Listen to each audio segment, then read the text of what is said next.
Falsafah kehidupan saya ialah mencintai dan menjaga alam sekitar. Alam sekitar merupakan segala benda hidup dan bukan hidup yang wujud secara semula jadi di permukaan bumi atau sebahagian daripadanya. Alam sekitar juga boleh dipanggil flora dan fauna. Alam sekitar memainkan peranan penting dalam kehidupan harian kita. Alam sekitar yang tidak tercemar memberikan kita sesuatu suasana yang selesa dan menyamankan. Di samping itu, ia memberikan keselesaan kepada manusia. Ia juga sedikit sebanyak akan menjejaskan aktiviti-aktiviti pembangunan negara sekiranya alam sekitar tidak dijaga dengan baik. Dalam usaha kita untuk mengejar kemajuan negara, kita tidak harus mengabaikan peri pentingnya alam sekitar.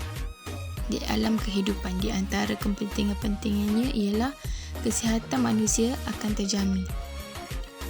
Sejak kebelakangan ini, pelbagai penyakit yang berbahaya telah wujud akibat pencemaran alam sekitar.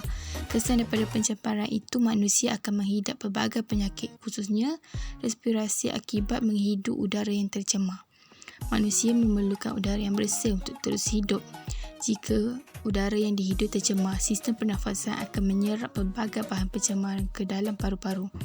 Ini akan mengakibatkan proses penularan karbon dioksida kepada oksigen tidak dapat dilakukan dan darah akan mengalami kekurangan oksigen.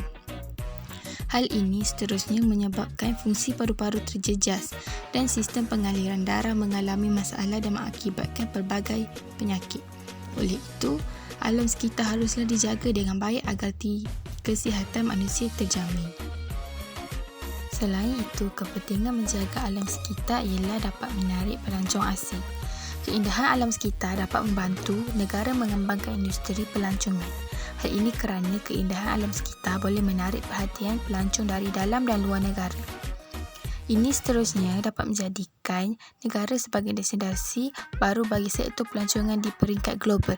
Peningkatan pelancongan dari dalam dan luar negara ini akan meningkatkan pendapatan negara di samping memberi peluang-peluang pekerjaan kepada pengusaha dan industri ini dan industri sampingan.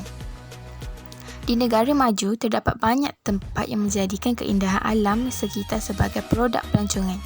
Sebagai contoh, Paris di Perancis, Venice di Itali dan Seoul di Korea Selatan.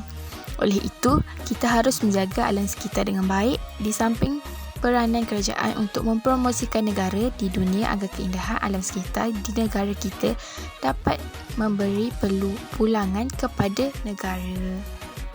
Penjagaan alam sekitar dengan baik dapat membekalkan udara yang segar kepada manusia. Manusia memerlukan udara yang segar untuk terus hidup dalam keadaan yang selesa. Di samping itu, pembekalan udara yang segar akan memberi ketenangan jiwa dan keceriaan kepada masyarakat. Selain itu, pembekalan udara yang segar dapat mengelak pelbagai penyakit seperti serangan jantung dan batuk. Secara saintifik, pembekalan udara yang segar akan terhalang sekiranya pencemaran udara berlaku. Pencemaran udara akan berlaku apabila terdapat benda asing dalam kepekatan udara. Benda asing ini adalah dalam bentuk habuk, asap dan gas seperti karbon monoksida dan nitrogen oksida. Tidak lupa juga bau-bauan yang tidak menyenangkan. Oleh itu, alam sekitar yang indah dan bersih amat penting kepada kita agar udara yang segar akan terus diperolehi.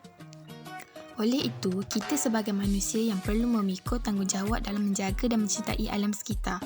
Perkara ini perlu diambil berat oleh semua pihak agar alam sekitar di negara ini terjaga dan menjadi sumber udara yang segar serta menjadi sumber pendapatan bagi negara dalam bidang pelancongan contohnya. Jika hal ini tidak diterapkan, kita sebagai manusia yang akan rugi kerana tidak dapat menikmati nikmat yang Allah SWT telah kurniakan dengan baik. Allah memberi nikmat kepada kita, contohnya nikmat udara yang segar. Jadi, kita sebagai manusia perlulah bertanggungjawab dalam mencintai dan menjaga alam sekitar dengan baik.